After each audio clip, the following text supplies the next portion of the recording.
Real life, real people, real stories. It's time to acknowledge people in the community. Each week, come along and take a look into the lives of some extraordinary people. See how a story of a complete stranger can be so similar to your own. Hi, I'm attorney Al Parisi. Today you're going to learn why Alena Riggins, our local hero, kept her door open for Rochester's youth. Alena Riggins arrived in Rochester from Pittsburgh in 1979 as an R&B singer with Diane and the Starfires. Did I get that correct? Yes. Great.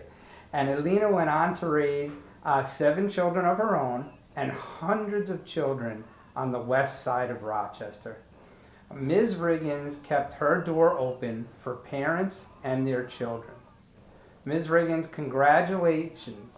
And we need to understand from you, why was it that you were a person who's honored for keeping your door open? Good morning, Ms. Riggins. Good morning. And Ms. Riggins, could you tell us a little bit about yourself in terms of, so you moved here, you were an R&B singer, is that right? Yes.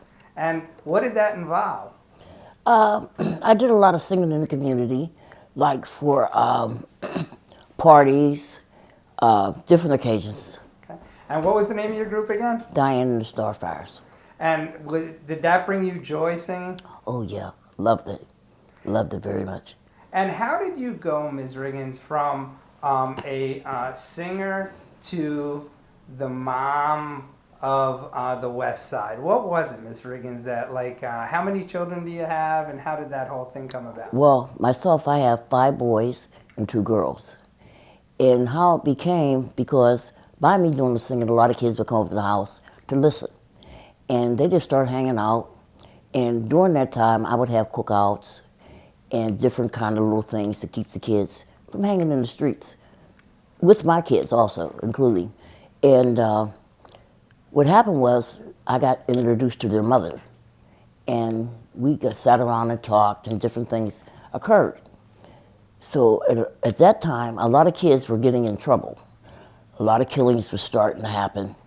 But what was going on was, there was a group that was working with the children of the murdered kids, but there was nobody working with the children that did the killing, the parents of them. And can you explain to me something, Ms. Riggins? Why is it that that was a concern? Because my son was involved in a killing.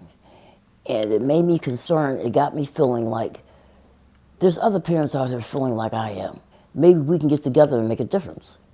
So this is why I decided to start parents and youth groups together, to sit down and think what we could do to help these kids, to stop the killing, stop doing the negativity they were doing.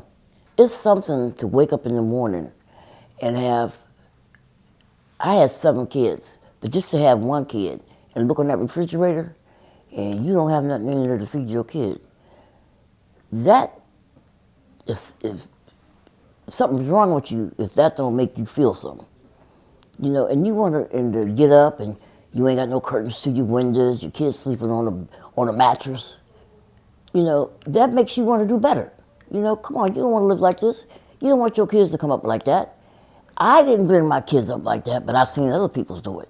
And I made it in my mind, I wasn't going to bring my kids up like that. So I decided to do something about it.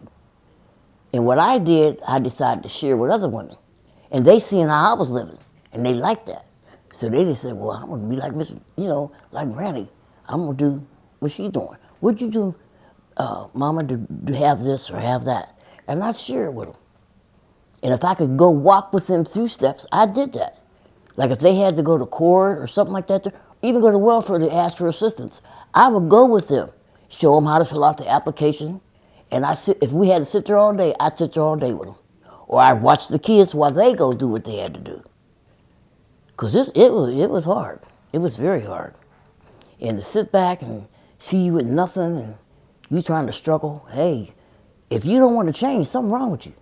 And with respect to those children and the moms, you hear a lot of talk today about children are so different or parents are so different. You were in R&B your whole life, whether it was, Elvis or the Beatles or any of the, like, does every generation say that? Or are children actually different today, and are their challenges different today? Oh, there's a big difference. Big difference. Tell problem. us about that. Tell us about what are the difference in the parents that say you see today. My opinion is the parents or the mother, the parents are being more the children's friends than being a parent. It's for some reason they want them to. They don't have that sturdiness. Instead of sitting down talking to your kids about what they can do to better their lives and stuff like that, they would sit down and drink, get high with them and their friends.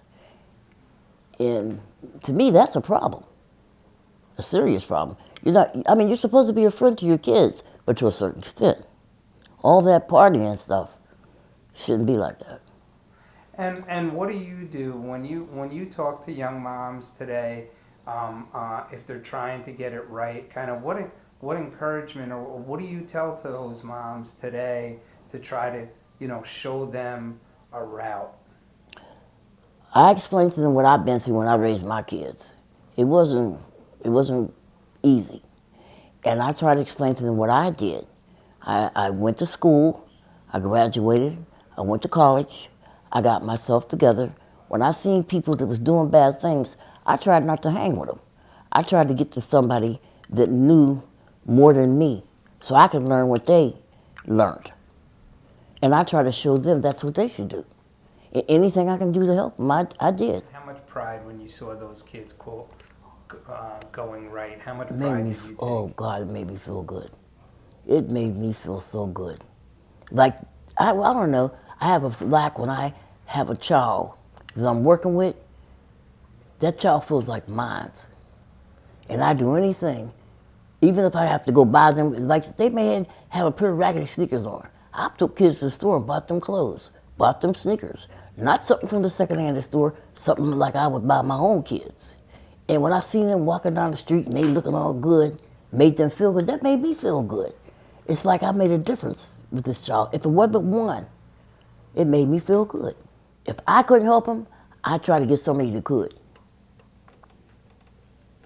Because you can't help everybody. So I was call around, do footwork, get other parents to help me, to find some way I could help them. See what we could do to help them do what they needed to do. It depends on you. If you want to do it, you can do it. It just might take a little longer than other people, but you can do it if you want to. And what was it that was your driving motive when you went back to school, when you began these different organizations? What was your driving movement that made you continue to drive?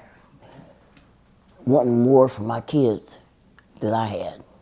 Want my kids to have a better life, have more things, to do better.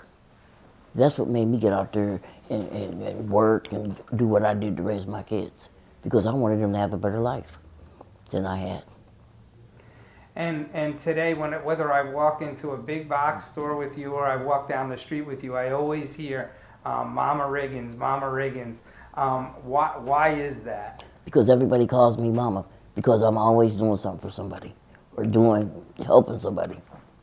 Wow. Well, that's why when we had to decide someone from the community to honor, I decided that who better than Mama Riggins for keeping her door open and trying to make life a better place for all of us here in Rochester. And I'm really proud to know you and to consider you a friend, Miss I Riggins. appreciate it. Appreciate it very much.